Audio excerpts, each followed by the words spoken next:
কলাজের কাগজ দিয়ে যে সুন্দর ঘর সাজানো যায় সেটা চোখে না দেখলে বিশ্বাস করতে পারবেন না বন্ধুরা। আমি কতগুলি কালারিং কাগজ নিয়ে নিয়েছি, সেগুলোকে একভাবে একই সাইজে ভাঁজ দিয়ে হাতে নখ দিয়ে চেপে সমানভাবে কেটে নিয়েছি। এবার সেগুলোকে একটার ভেতরে আরেকটা ফোল্ড করে মুখের দু সাইডে আঠা দিয়ে বন্ধ করে দিচ্ছি। এইভাবে আমি সবগুলোকে বানিয়ে নেব।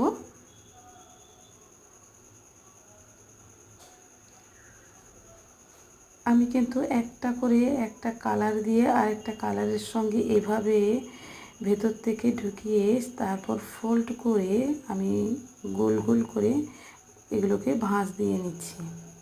দুটো মুখকে জুড়ে নিয়েছি। এইভাবে আমি সবগুলো করে নেব। তো দেখো বন্ধুরা, পুরো চেন আকারে হয়ে গেল। এবার এটা দিয়ে তোমাদের ঘর সাজিয়ে দেখাচ্ছি।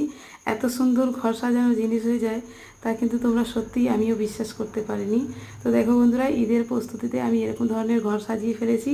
আপনারাও ঈদের প্রস্তুতিতে বাড়িতে এইভাবে কাগজ দিয়ে, কাগজের কলাজ দিয়ে ঘর সাজিয়ে নেবেন। দেখবেন নিজের হাতের কাজে জিনিস দিয়ে ঘর সাজালে জিনিসটা খুবই সুন্দর লাগে দেখতে, আর নিজেরও খুব ভালো লাগে যে আমার হাত দিয়ে বানানো এগুলো আর সাজিয়ে। তো বন্ধুরা, ভিডিওটা ভালো লাগলে অবশ্যই কিন্তু লাইক, কমেন্ট, শেয়ার করে পাশের বেল আইকনটিকে প্রেস করে রাখবেন, যাতে পরের কোনো ভিডিও ছাড়লে তা সবার আগে দেখতে পান। তো ভিডিওটি কেমন লাগলো অবশ্যই কিন্তু কমেন্ট করে জানাবেন। আজকের এই পর্যন্ত। আল্লাহ হাফেজ।